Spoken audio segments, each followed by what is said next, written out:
Hi guys, welcome to my YouTube channel MBA Pathshala, and this session is very helpful for all those aspirants who are targeting these exams. ठीक है, CAT, ZET, IFT, SNAP, NMAT, TIS, CMAT, CET, IP MET, CLAT, campus placement exams and all aptitude exam, जितने हमारे aptitude exams होते हैं, ये session उन सभी लोगों के लिए बहुत ही ज़्यादा इंपॉर्टेंट है। ठीक है, तो सेशन स्टार्ट करते हैं। सबसे पहले तो मैं आप लोगों को ये बताना चाहूँगा यार कि हम लोगों के एवरेज के 4 सेशंस हो चुके हैं and this is our 5th session. ये हमारा 5th सेशन है। तो अगर आप लोगों ने वो 4 सेशंस नहीं देखे हैं तो आप इस वीडियो के डिस्क्रिप्शन में जाके एवरेज मिक्सचर एलिगेशंस के नाम की जो प्लेलिस्ट है उसके शुरू के 4 सेशंस देख सकते हैं, स्टार्टिंग के 4 सेशंस। ठीक है, दूसरी बात, अगर आप लोगों ने हमारा ऑफिशियल टेलीग्राम चैनल जिसका नाम MBA पाठशाला है, अगर वो ज्वाइन नहीं करा है तो आप लोग उसको भी ज्वाइन कर लीजिए। एंड सेकंड थिंग इज, अगर आप लोगों ने हमारा चैनल सब्सक्राइब नहीं करा है तो चैनल को सब्सक्राइब कर लेना और इस वीडियो को लाइक कर लेना और अपने फ्रेंड्स के साथ शेयर कर देना। चलिए बच्चे, so let's move ahead. And हम लोगों ने 14th क्वेश्चन तक कर लिया था, अब मूव करते हैं जरा 15th क्वेश्चन की साइड। ठीक है, सो this is our 15th question. 15th question को रीड करते हैं। The average of 9 observations is 87। ठीक है, 9 ऑब्जर्वेशंस का जो एवरेज है वो 87 है। If the average of first 5 observations is 79 and the average of next 3 is 92, find the 9th observation. This one is a very easy question, बड़ा easy question है, but मैं आप लोगों को अप्रोच बताऊंगा करने की, इसको करने की अप्रोच क्या है।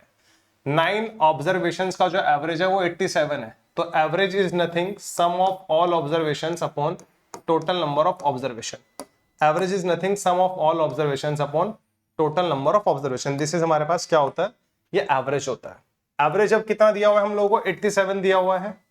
Sum of all observations, 9 observations का एवरेज 87 है, तो सम ऑफ ऑल 9 ऑब्जर्वेशंस को मैं S9 से डिनोट कर रहा हूं। टोटल नंबर ऑफ ऑब्जर्वेशंस कितने हैं, 9 है, तो यहां से सम ऑफ ऑल 9 ऑब्जर्वेशंस कितना आ जाएगा, 87 इंटू 9 आ जाएगा। पहला पॉइंट तो मेरा ये, this is my first point. ठीक है, किसी को कोई प्रॉब्लम नहीं है, आप इसको सॉल्व भी कर लेंगे तो आई थिंक ये 783 आएगा। ठीक है, हाँ, दिस इज 783। 9 इंटू 7 63 होता है, 3 आया, 6 कैरी। 9 इंटू 8 कितना होता है हमारे पास, 72 और 6 कैरी था 78, तो दिस इज 783। तो सम ऑफ ऑल 9 ऑब्जर्वेशंस इज 783। उन 9 के 9 ऑब्जर्वेशंस का, उन 9 के 9 ऑब्जर्वेशंस का जो सम है वो 783 है। अब इसमें से एवरेज ऑफ फर्स्ट 5 ऑब्जर्वेशंस, जो इसमें स्टार्टिंग के 5 ऑब्जर्वेशंस हैं, उनका एवरेज कितना दिया हुआ है, 79। तो average is 79। Sum of all starting 5 observations is 5। Number of observations कितनी है, 5 है। तो 79 को अगर आप 5 से मल्टीप्लाई करोगे तो इससे अच्छा है 80 को ही 5 से मल्टीप्लाई कर लो, जो कि 400 आएगा, उसमें से 5 माइनस कर देना तो 395 आएगा। सम ऑफ स्टार्टिंग 5 ऑब्जर्वेशंस इज 395। ये बात बताओ जरा। ठीक है, 9 की 9 ऑब्जर्वेशंस का जो सम है वो 783 है, स्टार्टिंग के 5 ऑब्जर्वेशंस का जो सम है वो 395 है। Average of the next 3 is 92। अगली 3 ऑब्जर्वेशंस का जो सम है वो 92 है। ठीक है, अगली 3 ऑब्जर्वेशंस का, ठीक है, 92। So 92 is the average of अगली 3, यानी कि 6th observation, 7th observation plus 8th observation. These are 3 observations, 3 है, तो इनका एवरेज 92 है। 92 इंटू 3 अगर आप लोग करोगे तो दिस इज 276। तो 6th observation plus 7th observation plus 8th observation का जो सम आने लग रहा है वो 276 आने लग रहा है। मुझे नहीं लगता किसी को इसमें कोई प्रॉब्लम होनी चाहिए। ठीक है, किसी को इसमें कोई प्रॉब्लम होनी चाहिए। अब अगर मैं आप लोगों को बताऊं, स्टार्टिंग के 5 ऑब्जर्वेशंस का सम 395 है, 6th 7 8th ऑब्जर्वेशन का सम 276 है, तो हमारे पास 9th ऑब्जर्वेशन क्या होगा, कुछ नहीं करना। 9 की 9 ऑब्जर्वेशंस का जो सम है वो 783 है। आपको क्या करना है, 783 में से स्टार्टिंग की 5 ऑब्जर्वेशंस का सम कितना है, 395, और अगली 3 ऑब्जर्वेशंस का सम कितना है, 276 प्लस 276। इनको माइनस कर दो, this will be our 9th observation. इनको माइनस करने के बाद हमारी 9th ऑब्जर्वेशन आ रही होगी। ठीक है, सो 783 माइनस करना, जरा इनको ऐड कर लो पहले, 395 और 276 को ऐड कर लो, 6 और 5 11, एक आया, 10 और 7 17 होता है, एक आया। ठीक है, एंड ये आ जाएगा 671 आ रहा है। ठीक है, देख लेना जरा, 671 ही आ रहा है ना। 6 और 5 11 का एक आया, 10 और 1 17 का एक आया, 4 और 2 6 होता है, 671। ठीक है 671 तो मेरे पास ये आ रहा है, जरा इसको माइनस करना। 671 को 3 में से 1 जाएगा तो 2 आएगा, 8 में से अगर 7 जाएगा तो 1 आएगा, 7 में 6 जाएगा तो 1 आएगा, 112। सो this is our 9th observation. ये मेरी 9th ऑब्जर्वेशन आ रही है। मेरी 9th ऑब्जर्वेशन कितनी आ रही है? 112। बट थोड़ा कैलकुलेटिव नहीं हो गया क्या? थोड़ा कैलकुलेटिव हो गया ना। सो this is not the exam वाला अप्रोच। ये है एक अप्रोच है, this is a traditional approach. Traditionally हम इसको ऐसे डील कर सकते हैं, बट अगर यही क्वेश्चन मेरे पास एग्जाम में आएगा ना तो मैं इसको ऐसे सॉल्व नहीं करूंगा। मैं इसको ऐसे सॉल्व नहीं करूंगा। अगर एग्जाम में आएगा, एग्जाम में आएगा तो फिर मैं कैसे सॉल्व करूंगा इसको, वो मैं आपको बताता हूं। बच्चे मुझे 9 की 9 ऑब्जर्वेशन का एवरेज कितना दिया था? मुझे जो 9 की 9 ऑब्जर्वेशन का एवरेज दिया हुआ है वो 87 दिया हुआ है। मुझे कितना दिया हुआ है? 87 दिया हुआ है। ठीक है, इसको ऐसे लिख लेते हैं। ये कितनी ऑब्जर्वेशंस का है एवरेज? 9 ऑब्जर्वेशंस का एवरेज है। अब इसमें से स्टार्टिंग की जो 5 ऑब्जर्वेशंस हैं उनका एवरेज मुझे कितना दिया हुआ है? 79 दिया था, आई थिंक। यस, 79। तो स्टार्टिंग के 5 ऑब्जर्वेशंस का एवरेज कितना था? 79 था। फिर अगली 3 ऑब्जर्वेशंस का एवरेज कितना था? 92 था। ये बात भी बिल्कुल समझ में आती होगी। तो एक ऑब्जर्वेशन जो बची है हमारे पास वो कितनी होगी, ये मुझसे पूछा जा रहा है। लॉजिक लगाओ, average is also equal distribution. मतलब सोच में पड़ जाता है। इक्वल डिस्ट्रीब्यूशन क्या बोल दिया सर ने? मैं बोलता हूं मेरे पास 3 लोग हैं, 1 2 3। ये भी 10,000 रुपए कमाता है, ये भी 10,000 रुपए कमाता है, ये भी 10,000 रुपए कमाता है। तो इन तीनों का एवरेज सैलरी कितना होगा? 10,000 ही होगा। 10 + 10 + 10/3। तो एवरेज को हम लोग इक्वल डिस्ट्रीब्यूशन करके भी सॉल्व कर सकते हैं। एवरेज होता क्या है? आप इक्वली डिस्ट्रीब्यूट कर दो चीजों को, फिर पूछो एवरेज कितना है। जितना एक आदमी को दिया उतना ही एवरेज। भाई मेरी सैलरी 20,000, मेरे भाई की सैलरी 20,000, मेरे सबसे छोटे वाले भाई की सैलरी 20,000। हम तीनों की सैलरी का एवरेज कितना आएगा? 20,000 ही आएगा। कोई प्रॉब्लम नहीं है इसमें। तो वही बात मैं आपको यहां पर बताने वाला हूं। तो आप ये मान के चलो पहले यहां पर, जो है मेरे स्टार्टिंग के 5 ऑब्जर्वेशन हैं, ये this is our actual average. ये मेरा एक्चुअल एवरेज है। अगर सब कुछ सारे के सारे ऑब्जर्वेशंस, अगर 9 के 9 ऑब्जर्वेशंस, अगर 9 के 9 ऑब्जर्वेशंस मेरे 87 87 87 87 हो जाए तो एवरेज फिर 87 ही रहेगा।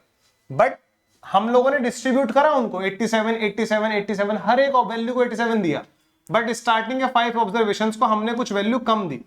कितना कम दिया? -8 कम दिया हर वैल्यू को। 5 के 5 ऑब्जर्वेशन स्टार्टिंग के, क्योंकि 87 87 देना था सबको। हम लोगों ने 79 पहले वाले को, दूसरे वाले को 79, तीसरे वाले को 79, चौथे वाले को 79, 5 वाले को 79।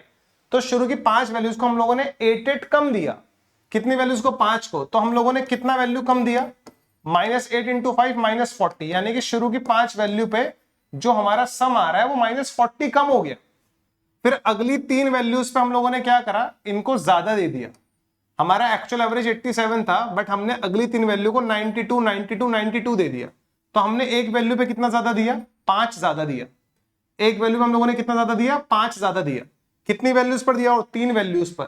तो हमारा जो सम है वो अगली 3 वैल्यूज पर +5 हो गया और 3 वैल्यूज पर। तो जो हमारा सम हो जाएगा वो कितना हो जाएगा? +15 हो जाएगा अगली 3 वैल्यूज पर। तो यहां पर जो डिफरेंस देखने को मिल रहा है वो -25 का डिफरेंस देखने को मिल रहा है। यानी कि अब तक इन शुरू के 8 ऑब्जर्वेशंस में जो मेरा सम आ रहा है ना वो -25 कम आ रहा है।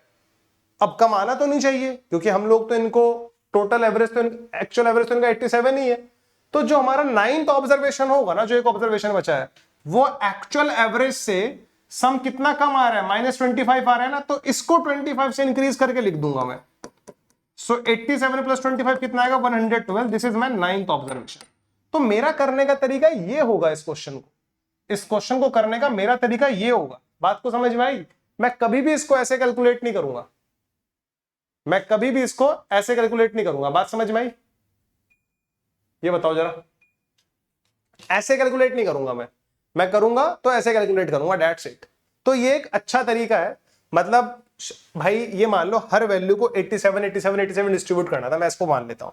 मान लो हमारे पास हर वैल्यू 87 87 87 87 87 87 87 87 87 1 2 3 4 5 6 7 8 9 वैल्यूज थी। मैं आपको थोड़ा डिटेल में बता रहा हूं। मैंने शुरू की 5 वैल्यूज को 79 79 79 79 79 मान लिया। हर एक वैल्यू को मैंने कितना कम कर दिया, -8 -8 -8 -8 -8। लॉजिक लगाओ, शुरू की 9 वैल्यूज है, हर एक को 87 87 87 दिया है, तो डेफिनेटली इनका एवरेज 87 ही आएगा।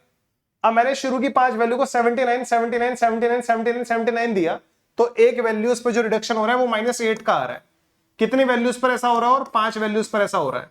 तो जो मेरा सम एक्चुअल में आना चाहिए था, शुरू की 5 वैल्यूज का जो एक्चुअल में सम आना चाहिए था, वो कितना कम आ रहा है, -40 से कम आ रहा है, क्योंकि मैंने हर एक वैल्यू को -8 -8 -8 करके लिखा है।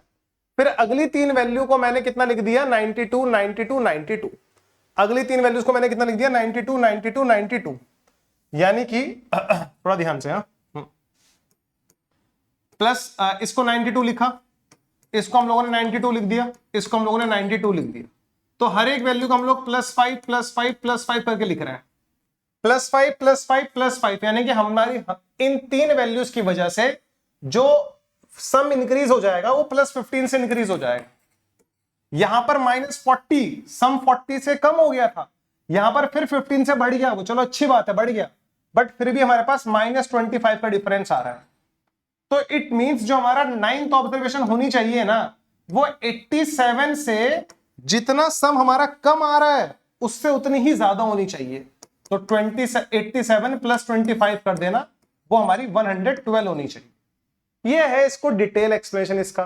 बट एग्जाम में ऐसे क्यों करना है, एग्जाम में तो सीधा ऐसे करना है, 9 ऑब्जर्वेशंस का जो एवरेज है वो 87 है, उसमें से स्टार्टिंग के 5 ऑब्जर्वेशंस का एवरेज 79 है, तो हर एक ऑब्जर्वेशन -8 हुआ। And how many observations are there, 5। तो -8 × 5 कितना हुआ, सम हमारा -40 से कम हो गया। फिर अगली 3 ऑब्जर्वेशंस का जो हमारा एवरेज है वो 92 है, एक्चुअल एवरेज से कितना ज्यादा है, +5।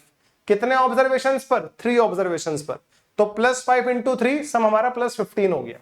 फिर जो हमारा ये 8 ऑब्जर्वेशन खत्म हो गए, टोटल वी हैव 9 ऑब्जर्वेशन। तो जो हमारा 9th ऑब्जर्वेशन है ना, जो हमारा 9th ऑब्जर्वेशन है वो हमारा एक्चुअल एवरेज से 87 से जितना यहां पर सम हमारा कम आ रहा है, हमारा सम कितने से कम आ रहा है, -25 से, तो -25 की जगह ये +25 हो जाएगा। तो 87 + 25 कितना आएगा, 112। This is my answer. तो ये मेरा 9th ऑब्जर्वेशन का वैल्यू होगा। तो मैं होता तो इस क्वेश्चन को ऐसे करता। नाउ आप यही सेम कॉन्सेप्ट जरा इस क्वेश्चन में लगाने की कोशिश करोगे क्या, एक बार देखो जरा, बड़ा ही प्यारा क्वेश्चन है, देखो जरा ध्यान से। इस क्वेश्चन में क्या बोला जा रहा है, रीड कर लेना ढंग से इसको, ठीक है। हाँ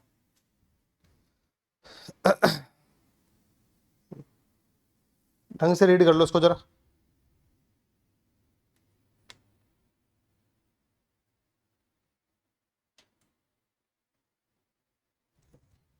चलिए, so the average of 25 results, question में क्या बोला जा रहा है, the average of 25 results is 18। 25 results का जो एवरेज है वो 18 है। If the average of first 12 result, इसमें से स्टार्टिंग के 12 रिजल्ट्स का जो एवरेज है वो 14 है, and the date of the last 12 result, आखिरी के 12 रिजल्ट्स का जो एवरेज है वो 17 है। तो 12 और 12 24 थे 25, तो एक रिजल्ट बचा मेरे पास, तो वो कितना होगा वो मैं बता दूंगा ओरली, कोई दिक्कत नहीं है, ठीक है। 18 से कितना हो गया, 14, यानी कि -4 हुआ। कितनी वैल्यूज पर, 12 वैल्यूज पर, तो 12 वैल्यूज हर एक -4 हो गई, तो सम हमारा -48 से कम हो गया होगा, दैट्स इट। फिर स्टार्टिंग की अगली 12 वैल्यू हमारे पास कितना हो गई, -1 हो गई। कितनी वैल्यूज हैं, और 12 वैल्यूज हैं, तो 12 वैल्यूज हमारे पास -1 हो गई, ये आएगा हमारे पास -12। तो जो हमारा टोटल सम में डिफरेंस आ रहा है वो -60 का आ रहा है। तो जो हमारा लास्ट वाला ऑब्जर्वेशन होगा वो एक्चुअल एवरेज से 60 ज्यादा होगा, जितना कम आया था उतना उसको बढ़ा दो। तो जो हमारा 13th ऑब्जर्वेशन मिसिंग था ना, यहाँ पर 13th रिजल्ट हमारे पास 78 होगा। This is the direct approach to deal this question. आपको और कुछ करना ही नहीं है।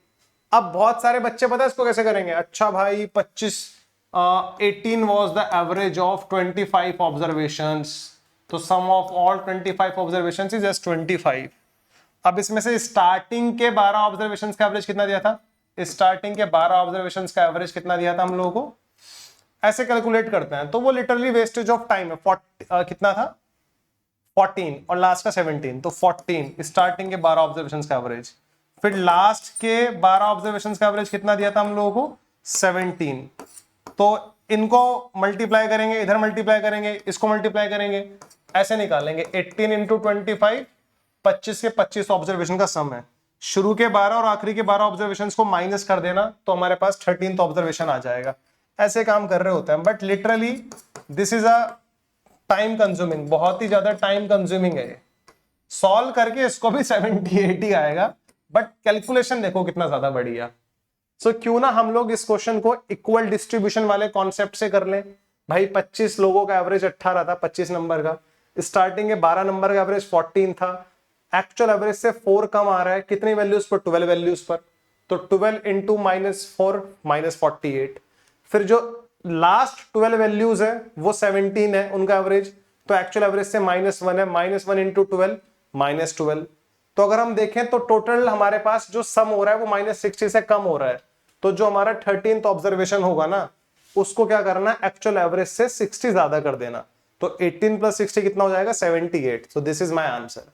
बड़ा ही प्यारा क्वेश्चन था बच्चे, ठीक है। तो ये हमारे पास नेक्स्ट क्वेश्चन है, देखो जरा, ये भी प्यारा क्वेश्चन है, ठीक है। एक बार इस क्वेश्चन से भी गो थ्रू हो जाओ। A student finds the average of, ठीक है, a student finds the average of 10 two-digit numbers. While copying number, he writes one number with its digits interchanged. As a result, his answer is 1.8 less than the correct answer. Find the difference of the digits of the number in which he made mistake is. ठीक है, find the difference of the digits of the number in which he made mistake. जिसमें उसने mistake करी है उसके digits का difference कितना होगा, ठीक है। पहले बात तो मैं आपको एक छोटी सी बात ही बताना चाहूंगा। फॉर एग्जांपल कोई भी नंबर है, जैसे यहां पर मैंने नंबर लिखा 42, तो 42 is the way of representation, ये वे ऑफ रिप्रेजेंटेशन है, ये क्या है हमारे पास, वे ऑफ रिप्रेजेंटेशन, ये उसको रिप्रेजेंट करने का वे है, this is the way of representation. But अगर बात इसकी वैल्यू की जाए तो जो यूनिट प्लेस पर है वो 2 है, जो 10th प्लेस पर है वो 4 है, तो यूनिट प्लेस पर जो नंबर है उसका मल्टीप्लाई हम लोग 1 से करते हैं, और जो 10th प्लेस पर नंबर होता है उसका मल्टीप्लाई हम लोग 10 से करते हैं। So this is there the value, ये इसका वैल्यू है, ये इसका वैल्यू है। आप पूछोगे सर दोनों में डिफरेंस क्या है, बच्चे ये वे ऑफ रिप्रेजेंटेशन है।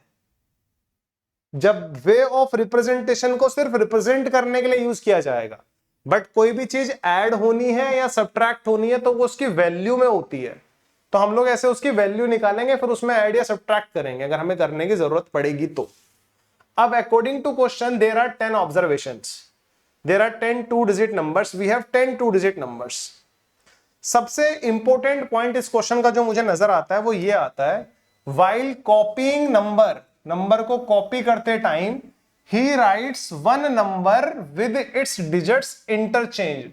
one number यानी कि हमारे पास 10 नंबर्स थे, 10 2-digit नंबर थे, उससे जो कॉपी करते टाइम गलती हुई है ना वो सिर्फ एक नंबर में हुई है, यानी कि बाकी सारे के सारे नंबर्स हमारे पास क्या है, एज इट इज है। तो उन 9 नंबर्स का जो सम है ना, सम ऑफ रिमेनिंग 9 नंबर्स को S9 से डिनोट कर लेते हैं, क्योंकि हमें तो सम से मतलब है, हमें तो एवरेज निकालना है। Sum of remaining 9 numbers, sum of remaining 9 numbers को हम लोग डिनोट कर लेते हैं S9 से। This is the sum of remaining 9 numbers which is S9, ठीक है। जो हमारा 10th ऑब्जर्वेशन है ना, जो हमारी 10th ऑब्जर्वेशन है, उस 10th ऑब्जर्वेशन को हम लोग मान लेते हैं AB, क्योंकि 2-digit नंबर है। अब हमें मालूम तो वो है नहीं कि कौन सा नंबर है, तो हम लोगों ने इसको AB मान लिया। अब आप लोग क्लियरली पता है आप लोगों को, this is the way of representation. इसका वैल्यू कितना होगा, ये तो इसका वे ऑफ रिप्रेजेंटेशन है, इसका वैल्यू कितना होगा बच्चे, वैल्यू यूनिट प्लेस पर जो नंबर उसका मल्टीप्लाई 1 से, 10th प्लेस पर नंबर है तो उसका 10 मल्टीप्लाई 10 से, इसका वैल्यू आएगा 10A + B, है ना। This is the way of representation, इसका वैल्यू है। एडिशन और सब्ट्रैक्शन वैल्यू में होता है। अब ये हमारे पास ओरिजिनल नंबर था, जब उसने नंबर कॉपी किए ना तो ये रिवर्स हो गया, इसका रिवर्स फॉर्म कितना हो जाएगा, इसका रिवर्स फॉर्म कितना हो जाएगा, BA हो जाएगा। So BA is the way of representation, B A का वैल्यू कितना होगा, बी ए का वैल्यू कितना होगा, यूनिट प्लेस पर ए आ गया तो ए, 10th प्लेस पर बी आ गया तो 10b, 10b plus A is the value, ये इसका वैल्यू है। ठीक है, हमें करना क्या है, स्टार्टिंग में कोई भी छेड़खानी हमसे नहीं हुई थी, तो स्टार्टिंग में मतलब उसने जब इंटरचेंज कर गए ना डिजिट्स, भाई किसी एक नंबर के डिजिट्स उल्टे लिख दिए उसने जैसे 72 को 27 लिख दिया, 82 को 28 लिख दिया गलती से, बट बाकी के 9 नंबर्स उसने एज इट इज सेम लिखे हैं। तो मैंने सबसे पहला पॉइंट तो इस क्वेश्चन में यही पकड़ा कि 9 नंबर्स के साथ कोई भी छेड़खानी नहीं की गई, तो उनके जो सम है ना उसको एक क्वांटिटी मान लो, एक एंटिटी मान लो उसको, तो मैंने उसको S9 मान लिया। बाकी 10th ऑब्जर्वेशन को मैंने यहां पर AB माना, उसका रिवर्स फॉर्म कितना होगा, BA होगा। AB का वैल्यू कितना है 10A प्लस B, BA का वैल्यू कितना होगा 10B प्लस A। तो पहले हमारा एवरेज कितना था, इंटरचेंज करने के बाद हमारा एवरेज 1.8 से कम हो गया, कोई प्रॉब्लम नहीं। इंटरचेंज करने के बाद हमारा एवरेज 1.8 से कम हो गया, उसके हमें कोई प्रॉब्लम नहीं है। तो पहले देखो, पहले हमारा एवरेज कितना रहा होगा, हमारा इनिशियल एवरेज कितना होता है हमारे पास, मान लो हमारा एवरेज था A, एवरेज हमारा A था, तो सम ऑफ ऑल 10 ऑब्जर्वेशंस, 9 ऑब्जर्वेशन का सम तो S9 है, 10वीं ऑब्जर्वेशन का सम कितना था हमारे पास, ओरिजिनल नंबर तो हमारा A भी था ना, तो 10A प्लस B, तो 10A plus B, and how many observations are there, 10 observations. इनको मल्टीप्लाई करते तो ये आ जाता 10A is equals to S9 plus 10 छोटा a प्लस b। a हमारे पास इनिशियल एवरेज है and this is my equation number 1। अब मेरा एवरेज क्या हो गया, 1.8 से कम हो गया। As a result his answer is 1.8 less than the correct answer. पहले उसका एवरेज कुछ आ रहा था, पहले वाला एवरेज का कितना था, a था। अब जो उसका एवरेज आ रहा है ना, वो पहले वाले से 1.8 कम आ रहा है। And this is also sum of all 9 observations S9 plus जो हमारे पास 10th ऑब्जर्वेशन है ना, जो हमारे पास 10th ऑब्जर्वेशन है आज वो कितनी हो गई, 10B प्लस A हो गई। ये रिवर्स्ड फॉर्म हो गई इसकी BA, तो 10B प्लस A इसकी रिवर्स फॉर्म हो गई, तो ये हो जाएगा 10B plus small a, 10 small b plus small a। Number of observation यहां पर भी मेरे पास कितनी है, 10 है। क्रॉस मल्टीप्लाई करना, इधर हो जाएगा मेरे पास 10A, ये हो जाएगा -18 is equals to S9 plus 10B plus small a, and this is my equation number 2। ये मेरा इक्वेशन नंबर 2 है। देखो जरा, इन दोनों इक्वेशंस में 1.8 था ना, 10 से मल्टीप्लाई करके वो 18 हो गया। इसमें कोई मतलब दिक्कत होनी नहीं चाहिए। अब 10A में से इसको माइनस कर दो, इन दोनों को माइनस करो। इक्वेशन 1 में से क्या करो, इक्वेशन 2 को माइनस करो। तो 10 में से अगर 10 जाएगा तो 0 बच जाएगा, -18 कितना हो जाएगा, +18 हो जाएगा। S9 में से S9 जाएगा तो कुछ नहीं बचेगा। 10A में से अगर A गया तो 9A और -9B, तो 9 कॉमन ले लेना, A माइनस B आ जाएगा। इससे इसको रिड्यूस कर देना, तो A माइनस B का वैल्यू कितना आ गया, 2 आ गया। और हमसे यही पूछा गया था कि उसके डिजिट्स का डिफरेंस कितना है, जो कि 2 आ रहा है। उसके डिजिट्स का डिफरेंस कितना है, जो कि कितना आ रहा है, हमारे पास 2 आ रहा है। Difference of the digits of the number in which he made mistake. तो कितना आंसर आया, 2 आंसर आया। आंसर तो 2 आ गया, बट ये जो तरीका है ना बहुत ज्यादा लेंदी हो गया। आंसर 2 आ गया, नॉट अ बिग प्रॉब्लम, ठीक है, बट ये तरीका बहुत लेंदी हो गया। हो सकता है एग्जाम में आप इसको इतना लिख के कर लो सिर्फ, बट कोई प्रॉब्लम नहीं है। बट मेरा तरीका पता है क्या होता है, अगर मैं एग्जाम में होता और मेरे पास सिमिलर यही क्वेश्चन आता, ये क्वेश्चन हमारा 3 डिजिट्स में भी आया, मैंने लिया हुआ है अगला क्वेश्चन 3 डिजिट्स वाला, ठीक है। तो हमें करना क्या होता है, सबसे पहले we have to check total number of observations. सबसे पहले we have to check total number of observation कितना है, 10 है। टोटल नंबर ऑफ ऑब्जर्वेशंस का मल्टीप्लाई, 10 का मल्टीप्लाई इससे करना होता है।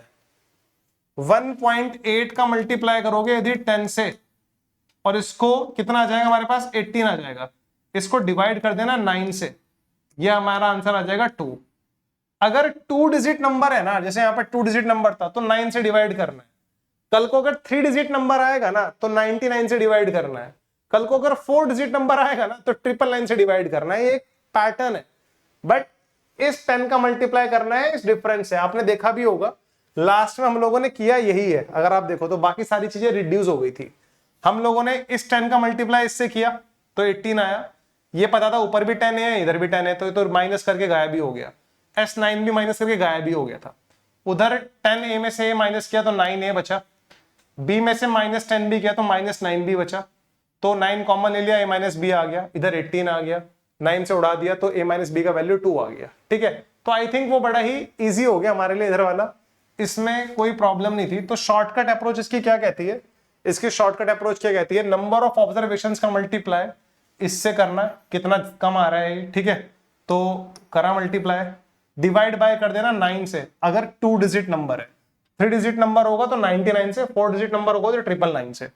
3 डिजिट वाला क्वेश्चन भी हमारे पास अवेलेबल है, हम लोग उस क्वेश्चन को भी करेंगे, कोई दिक्कत नहीं है। ठीक है, काम वही करना है। ठीक है, अब जैसे ये वाला क्वेश्चन है हमारे पास, ये वाला क्वेश्चन क्या बोला जा रहा है, student calculated the average of 10 3 digit numbers but by mistake he reverse the digits of a number and thus his average increased by 29.7। उसका एवरेज आज 29.7 से इंक्रीज हो गया, इंक्रीज हुआ है, कोई पंगा नहीं है, कोई दिक्कत नहीं है। दिक्कत हमें पता है जब हम एवरेज निकालेंगे। चलो ठीक है, एवरेज भी ए, छेड़खानी सिर्फ एक नंबर के साथ हुई है, reverse the digit of a number, आ का मतलब होता है एक नंबर, तो बाकी के 9 नंबर्स का जो सम है वो S9 है। ये जो हमारे पास एक नंबर था, मान लो 3 डिजिट नंबर है ना, वो तो 3 डिजिट नंबर को मैंने ABC मान लिया, तो यूनिट प्लेस पर C है तो C का मल्टीप्लाई 1 से C आएगा, इसका मल्टीप्लाई 10 से करो तो 10B आएगा, इसका मल्टीप्लाई 100 से करो तो यहां पर 100A आएगा, तो 100A plus 10B plus C इसका वैल्यू आ गया। तो सम ऑफ 9 ऑब्जर्वेशन से S9 जो हमारे पास नंबर था वो कितना आ रहा है, 100A plus 10B plus C, and how many observations are there, there are 10 observations. इसको मल्टीप्लाई करेंगे इधर तो ये 10A हो जाएगा, इधर आ जाएगा S9। मैं ट्रेडिशनली बता रहा हूं, फिर डायरेक्ट भी बताऊंगा, पहले मैं ट्रेडिशनली बता रहा हूं। ये हमारे पास एक इक्वेशन बन गई, कोई प्रॉब्लम नहीं है इसमें, this is my equation number 1, ये मेरा इक्वेशन नंबर 1 है। अब डिजिट्स रिवर्स हो गए, but by mistake he reverse the digit of a number, तो ABC के अगर आप डिजिट्स रिवर्स कर दोगे तो it will become CBA, B आज भी मिडल में ही आएगा, इसका वैल्यू कितना होगा बच्चे, A, B मिडल में है तो 10B और C हमारा 10th प्लेस पर है तो हो जाएगा 100C, ये इसका वैल्यू आएगा। तो डिजिट्स रिवर्स होने के बाद हमारा जो एवरेज है वो 29.7 से इंक्रीज हो गया, तो एवरेज A से 29.7 इंक्रीज हो गया, और 9 ऑब्जर्वेशंस का सम तो S9 ही है, प्लस जो हमारी 10वीं ऑब्जर्वेशन उसका वैल्यू कितना था, 100C plus 10B plus A, and there are 10 observations, तो 10 से आप डिवाइड करोगे ही करोगे। इसको अगर आप लोगों ने इधर मल्टीप्लाई किया तो बन जाएगा हमारे पास 10A plus 297 is equals to S9 plus 100C plus 10B plus A, ये बनेगा ना। मुझे नहीं लगता किसी बच्चों को इसमें कोई प्रॉब्लम होना चाहिए। This is my equation number 2। Now we guys can easily subtract these two equations, हम लोग इनको इजीली सब्ट्रैक्ट कर सकते हैं, हमें कोई प्रॉब्लम नहीं है। मैंने तो बल्कि मन मन में सब्ट्रैक्ट कर भी लिया। आप देखो 10A से 10A गायब, 297 बचेगा इधर, S9 से S9 गायब, 100C में से एक C जाएगा तो 99C बचेगा, 10B से 10B तो पूरा गायब हो जाएगा, A में से 100A जाएगा तो माइनस का 99A बचेगा, तो इधर की साइड बच रहा है 297, बच रहा है 297 इधर की साइड। S9 से S9 गायब, उधर बचा हमारे पास 99C, उधर बचा हमारे पास 99C माइनस 99A, तो 297, 99 कॉमन लिया, C माइनस A, 297 को अगर मैं 99 से डिवाइड करूंगा तो C माइनस A कितना आ रहा है मेरे पास, 3 आ रहा है। C माइनस A मेरे पास कितना आ रहा है, 3। C माइनस A मेरे पास कितना आ रहा है, 3 आ रहा है। तो मेरा कहने का ये मतलब है, सो 3 is the difference between the digits of unit place and 100 place. शायद हमसे यही पूछा गया होगा क्वेश्चन में, ठीक है। हमसे पूछा क्या जा रहा है, find the difference between the unit digit and 100th digit of a number. तो यूनिट डिजिट तो C है, 100 डिजिट A है, तो A और C के बीच में डिफरेंस कितना है, वही हम लोगों ने बताया यहां पर कि C और A या A और C के बीच में डिफरेंस कितना है, 3 का डिफरेंस आ रहा है। सो आई होप आप लोगों को समझ में आओगा। This is the traditional approach, ये इसका ट्रेडिशनल अप्रोच है क्वेश्चन का। एग्जाम में ट्रेडिशनली नहीं करना होता, मैं एग्जाम में होता तो मैं क्या करता, मैं देखता पहले एवरेज इंक्रीज हो या डिक्रीज हो, इससे मुझे फर्क नहीं पड़ता। एवरेज यहाँ पे क्या हुआ है, इंक्रीज हुआ है, लास्ट क्वेश्चन में डिक्रीज हुआ था, इस चीज को मैं, ये चीज मैटर ही नहीं करती। तो एवरेज इंक्रीज हुआ कितने से, 29.7 से। नंबर ऑफ ऑब्जर्वेशंस कितनी थी, 10 थी। अरे नंबर कैसे थे ये, 2 डिजिट या 3 डिजिट, 3 डिजिट नंबर थे। जब नंबर 3 डिजिट होता है तो 99 से डिवाइड करता है। ये कितना आएगा हमारे पास, 297/99 3 आएगा। अच्छा ये 3 क्या आ रहा है, 100 और यूनिट डिजिट पर जो नंबर है उनके बीच का डिफरेंस। 100 और यूनिट डिजिट पर जो नंबर है उनका डिफरेंस, यानी कि अगर कोई नंबर है ABC तो A और C का डिफरेंस है ये, ठीक है। 2 डिजिट नंबर में ऐसे 2 ही नंबर होते तो उन दोनों का डिफरेंस आ जाता था। 3 डिजिट नंबर में वो बताएगा कि कौन कौन से डिजिट का डिफरेंस है। मुझे लगता है यहां तक की बात समझ में आ रही होगी। ये नंबर हमारे पास 2 डिजिट और 3 डिजिट में बन जाएगा, कोई दिक्कत नहीं है, ठीक है। तो आई थिंक मैंने दोनों अप्रोच बता दी, ट्रेडिशनली भी, इसका शॉर्टकट भी। शॉर्टकट अप्रोच मैं यूज करूंगा, मैं एग्जाम में शॉर्टकट चीजें यूज करता हूं क्योंकि मैंने सीखी हुई है, मैं आपको भी वही सिखा रहा हूं। मौका मिलेगा मॉक टेस्ट में कहीं पर मैं डेफिनेटली इसको यूज करूंगा। अब ये क्वेश्चन है, बड़ा प्यारा क्वेश्चन है, बहुत ही बेसिक सा क्वेश्चन है वो, ठीक है। देखो जरा क्वेश्चन पढ़ लो। 10 years ago a family had 8 members and the average of their ages then was 33 years। आज से 10 साल पहले एक फैमिली में 8 मेंबर्स थे और तब उनका एवरेज 33 इयर्स था। 4 years later, पहले तो क्वेश्चन को समझो, अगर स्टार्टिंग में ही मेंशन है 10 years ago, यानी कि आज से 10 साल पहले की बात की जा रही है, आज से 10 साल पहले, और फिर जब यहां पर लिखा 4 years later, तो 10 साल से 4 साल बाद, 10 साल से 4 साल बाद a member died at age of 64 year and a baby boy Shaitan Singh, लड़के का नाम शैतान सिंह है, Shaitan Singh was born after 3 more year. आज से 10 साल पहले के 4 साल के 3 साल बाद another member died at a age of 72 year and a girl पापा की परी was born. Find the present average age of this family in years. Present average age बतानी है फैमिली की कितनी होगी, ये हमसे पूछा जा रहा है। सो अभी ईयर कौन सा चल रहा है, 2022 चल रहा है करंट में, जब मैं वीडियो रिकॉर्ड कर रहा हूं तो कौन सा ईयर चल रहा है, ईयर 2022। तो आज से 10 साल पहले भगा दो, आज से 10 साल पहले कौन सा ईयर था, 2012। तो 2012 में फैमिली में 8 मेंबर्स थे और उनका एवरेज कितना था बच्चे, 33 इयर्स था। फैमिली में 8 मेंबर्स थे और उनका एवरेज कितना था, 33 इयर्स। मुझे कोई दिक्कत नहीं है। 4 साल बाद, 2012 से 4 साल बाद कितना आएगा बच्चे, 2012 से 4 साल बाद कितना आएगा, 2016। 2016 में क्या हुआ, पहले तो मुझे बताओ 2016, 12 से लेके 16 तक, 12 से लेके 16 तक इन 8 के 8 मेंबर्स की एजेस 4 इयर्स इंक्रीज हुई। इन 8 के 8 मेंबर्स की जो एजेस है वो 4 इयर्स इंक्रीज हुई, तो हमारा एवरेज भी 4 इयर्स से इंक्रीज हो जाएगा। तो एक्चुअल में क्या हो जाएगा, 8 लोग एवरेज कितना हो जाएगा, 37 इयर्स हो जाएगा। बट इस 2016 में क्या हुआ, एक मेंबर था 64 इयर्स का, वो मर गया, और एक बच्चा शैतान सिंह जिसका नाम है वो पैदा हुआ। जिस ईयर में शैतान सिंह पैदा हो रहा है उस ईयर में तो उसकी एज 0 ईयर होगी ना, 0 ईयर एज है जो बंदा आया है, बट जो बंदा गया है वो कितना सम लेके गया है, 64। उसकी एज तो 64 थी ना, तो जो सम ऑफ ऑल ऑब्जर्वेशंस है उसमें कितने का डिफरेंस आ जाएगा, 64 का, क्योंकि जाने वाला बंदा 64 का है, आने वाला बंदा 0 का है। तो टोटल जो हमारा सम हुआ वो क्या हुआ, डिक्रीज हुआ। हमारा सम -64 से डिक्रीज हुआ, तो -64 हमारा सम क्या हो गया, कम हो गया। कितने नंबर ऑफ ऑब्जर्वेशंस पर, 8 पर। तो नंबर ऑफ ऑब्जर्वेशन से डिवाइड करते हैं ना एवरेज निकालते टाइम, तो एवरेज में हमारा सम -64 हो गया 8 ऑब्जर्वेशंस पर। तो जो हमारा एवरेज है वो -8 से कम हो जाएगा 2016। तो उन 8 लोगों का एवरेज, एक बंदा चला गया और एक बंदा आ गया, अब भी वो 8 लोग ही हैं, बट उनका एवरेज क्या हो जाएगा, 37 - 8 यानी कि 29 ईयर्स। ऐसा क्यों हुआ, ऐसा क्यों हुआ, क्योंकि एक 64 इयर्स का बंदा चला गया और एक 0 ईयर का बंदा आ गया, तो सम हमारा -64 हुआ। ठीक है, बिल्कुल ध्यान से देखना है, कोई प्रॉब्लम नहीं है। अब मुझे बताओ, ये तो खत्म कहानी। A member died at age of 64 years and a boy Shaitan Singh was born after 3 more years। 2016 चल रहा था अभी, 2016 के और 3 साल बाद यानी कि 2019 आ गया।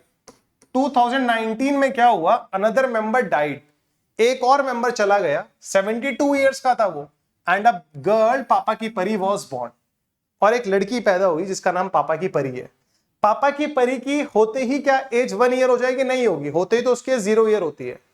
यानी कि जो मेंबर गया है वो 72 ईयर्स का चला गया, जो बंदा आया है उसकी एज कितनी है? 0 ईयर है। तो सम तो हमारा 72 से कम हो जाएगा ना, सम तो हमारा 72 से कम हो जाएगा। और आपको पता होना चाहिए जो एवरेज होता है ना वो sum of all observations upon total number of observations हो रहा है। कल को यदि मेरा सम बढ़ेगा ना, मान लो सम x से बढ़ा, तो वो भी टोटल नंबर ऑफ ऑब्जर्वेशन से डिवाइड होगा। अगर ये कल को सम मेरा कम हो जाएगा ना, तो तब भी ये टोटल नंबर ऑफ ऑब्जर्वेशन से डिवाइड होगा। ठीक है, तो यहां पर अगर मैं देख पा रहा हूं तो मेरा जो सम है वो 72 ईयर से कम हो जाएगा। बट पहले मुझे बताओ, ये 8 लोग जो कि 2016 में इनका एवरेज 29 ईयर्स था, 2019 की स्टार्टिंग में 16 से लेकर 19 3 साल बढ़े, तो हर एक आदमी की एज 3 ईयर्स बढ़ेगी, हर आदमी की एज 3 ईयर्स बढ़ेगी, तो इनका एवरेज भी 3 ईयर्स से बढ़ जाएगा। इन 8 लोगों का एवरेज 2019 की स्टार्टिंग में कितना था बच्चे? 29 + 3 32 ईयर्स था। 2019 की स्टार्टिंग में इनका एवरेज कितना था? 32 ईयर्स 2019 की स्टार्टिंग में। अब क्या हुआ, 72 ईयर्स के एक अंकल चले गए, ठीक है, एक अंकल चले गए, 72 ईयर्स के थे वो, और जो लड़की आई है वो तो 0 ईयर की है। अब ये इनका जो सम हुआ ना, ये जो चले गए 72 ईयर्स के, ये भी 8 लोगों में इक्वली डिस्ट्रीब्यूट कर दो तो कितना आएगा? -9 आएगा।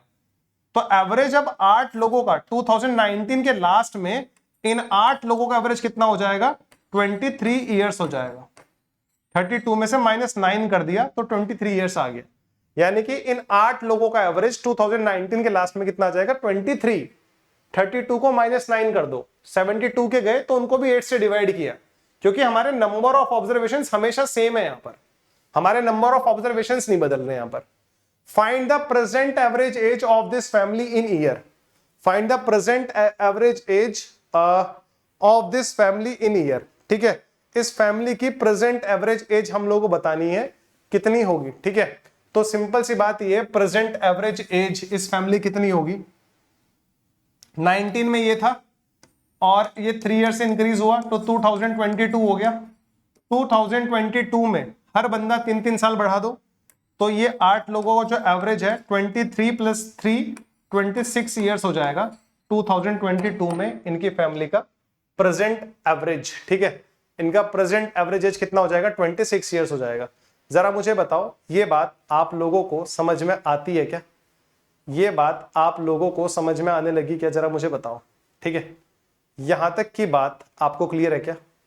सो this is the question number 19, ये हमारा 19th क्वेश्चन था। ठीक है, तो आई होप ये 19th क्वेश्चन आप लोगों को क्लियर होगा। ठीक है, वन मोर क्वेश्चन गाइस, हमारे पास एक क्वेश्चन और है and this is our 20th question. ये हमारा 20th क्वेश्चन है, इसको भी एक बार देख लेते हैं। 20th क्वेश्चन हमें क्या बोल रहा है? There are 10 compartments in a passenger train which carries on an average 20 passengers per compartment।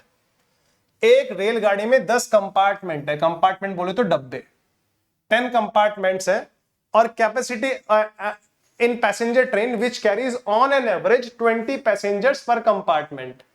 एक कंपार्टमेंट में 20 पैसेंजर्स ही कैरी कर सकते हैं। ठीक है, तो टोटल पैसेंजर्स कितने कैरी कर सकते हैं? टोटल नंबर ऑफ पैसेंजर्स जो कैरी कर सकती है train, total number of passengers. आप लोग पता क्या किया करो, क्वेश्चंस को देख के वीडियो पॉज करके खुद ट्राई किया करो, ना हो तो फिर वीडियो सॉल्यूशन, हो भी जाए तो तब भी वीडियो सॉल्यूशन। तो 20 जाते हैं एक डब्बे में और 10 कंपार्टमेंट्स हैं, तो टोटल ट्रेन 200 लोग कैरी कर सकती है। टोटल वो ट्रेन 200 लोगों को कैरी कर सकती है। पहला अब देखो क्वेश्चन मजेदार क्वेश्चन तो अब है। If at least 12 passengers were sitting in each compartment, if at least 12 passengers were sitting in each compartment and no compartment has equal number of passengers, हर एक डब्बे में 12 passengers तो बैठे हुए हैं, बोला गया है if at least 12 passengers were sitting in each compartment and no compartment has equal number of passenger, किसी भी कंपार्टमेंट में इक्वल नंबर ऑफ पैसेंजर्स नहीं है। तो अगर मैं बात करूं compartment 1, compartment 2, compartment 3, compartment 4, compartment 5, compartment 6, compartment 7, compartment 8, compartment 9, compartment 10। हर एक पैसेंजर में मिनिमम 12 लोग हैं और सब में अलग अलग नंबर ऑफ बैठे हुए हैं। तो then maximum how many passengers can be accommodated in any compartment, maximum कितने पैसेंजर्स हम किसी एक कंपार्टमेंट में बिठा सकते हैं। किसी एक में मैक्सिमम बिठाने हैं तो मान लो वो कंपार्टमेंट हमारे पास कंपार्टमेंट 1 है जिसमें हम लोग मैक्सिमम लोगों को बिठाएंगे। अगर इसमें मैक्सिमम बिठाना है तो बाकी सबको कम से कम बिठाओ, बाकी 9 के 9 कंपार्टमेंट्स में कम से कम लोग बिठाओ। बट यार क्वेश्चन की कंडीशन को कॉन्ट्राडिक्ट नहीं होनी चाहिए। हर एक पैसेंजर में 12 लोग तो बैठे हुए हैं, तो मान लो इस वाले पैसेंजर में कितने लोग बैठे हुए थे, 12। यहां पर 12 लोग बैठे हुए हैं और हर एक पैसेंजर्स में बोला जा रहा है were sitting in each compartment and no compartment has equal number of passenger. किसी भी कंपार्टमेंट में इक्वल नंबर ऑफ पैसेंजर्स नहीं है। अगर 12 यहां पर आ गए ना तो 12 से अगला नंबर 13, कम से कम 13 से अगला नंबर 14, फिर यहां पर 15 लोग बिठाऊंगा, फिर यहां पर 16 लोग इस डब्बे में, इसमें 17 लोग बिठाऊंगा, इसमें 18 लोगों को बिठाऊंगा, इसमें 19 लोगों को, इसमें 20 लोगों को। बात समझ में आई? ऐसा क्यों किया हम लोगों ने? कंपार्टमेंट 1 में मैक्सिमम लोग बैठेंगे। टोटल पैसेंजर्स कितने हैं रेलगाड़ी में? 200। अब 200 में से मिनिमम हर एक कंपार्टमेंट में 12 लोग तो बैठे ही हैं और हर एक कंपार्टमेंट में अलग अलग नंबर बैठे हुए हैं। तो मान लो पहले वाले में अगर 12 है तो मैंने क्या करा, अगर किसी एक को मैक्सिमाइज करना है ना, अगर किसी एक को मैक्सिमाइज करना है तो बाकी सबको मिनिमाइज कर दो। इन सब में मैंने मिनिमम जनता बिठाई है, मिनिमम जनता स्टार्टिंग करी 12 से। अब इसमें 12 नहीं आ सकते तो एक से ही इंक्रीज किया, 13 पैसेंजर्स यहां पर, फिर अगर 12 भी हो गया 13 भी हो गया, अब 14 पैसेंजर्स बिठा सकता हूं, फिर 15, फिर 16, 17, 18, 19, 20। तो 200 में से इन सबको माइनस कर दो, जो आएगा वो यहां पर लिख देना। ऐड करो वैसे अच्छा इनको, ठीक है। 20 + 12 32, स्मार्टली ऐड करना। 20 + 12 32, 13 + 19 32, 14 + 18 32, 3 टाइम्स आ गया 32, 15 + 17 32, 32 4 टाइम्स आ गया, 32 4 टाइम्स आ गया। पता है कितना होता है? 128 होता है। 128 और 16 कितना होता है? 128 और 16 कितना होता है? 144। तो ये 144 पैसेंजर्स आ गए अब तक, तो बाकी के 56 पैसेंजर्स आएंगे। तो मैक्सिमम हम एक डब्बे में 56 पैसेंजर्स बिठा सकते हैं इस गाड़ी के। 56 is the correct answer to this question. तो maximum number of passengers can be accommodated in any compartment is 56। So this is the question of, मतलब गाड़ी में कितने पैसेंजर्स बिठाना है। तो अगर किसी एक को मैक्सिमाइज करना है तो बाकी सबको मिनिमाइज कर दो। स्टार्टिंग 12 से इसलिए किया क्योंकि मिनिमम 12 पैसेंजर्स बिठाने ही है। एक एक से क्यों इंक्रीज किया? किसी भी 2 डब्बों में 12 क्यों नहीं बिठाए? क्योंकि no compartment has equal number of passengers. किसी भी 2 कंपार्टमेंट में इक्वल नंबर ऑफ पैसेंजर्स नहीं है, तो इसलिए एक एक से इंक्रीज किया, मिनिमम लिया इन 9 में, तो बाकी जो एक बचेगा उसमें मैक्सिमम आएगा। सो दीज आर गाइस, अब तक हम लोग टोटल 20 क्वेश्चंस कर चुके हैं एवरेजेस के। आई होप आप लोगों को इन 20 क्वेश्चन से बहुत कुछ सीखने के लिए मिला होगा।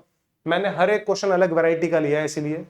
तो इस प्ले लिस्ट में टोटल 5 सेशंस हो गए हैं, अभी हमारे और भी सेशंस आएंगे, ठीक है। And most important thing is, जो भी चीज देखनी है ना पूरी कंप्लीटली देखनी है। एवरेज की इस वीडियो के डिस्क्रिप्शन में पूरी प्लेलिस्ट का लिंक पड़ा हुआ है, वो देखो। नंबर सिस्टम का पूरा प्लेलिस्ट का लिंक पड़ा हुआ है, वो देखो। टाइम एंड वर्क का प्लेलिस्ट का लिंक पड़ा हुआ है, वो देखो। जो भी चीज देखना है कंप्लीटली देखो, उसके बाद फिर किसी भी बुक से क्वेश्चंस प्रैक्टिस कर लो, कोई प्रॉब्लम नहीं है। So also share these sessions and subscribe my YouTube channel MBA पाठशाला, ठीक है। अगले सेशन में मिलते हैं बड़ी जल्दी, तब तक के लिए bye bye, take care, bye guys, thank you so much.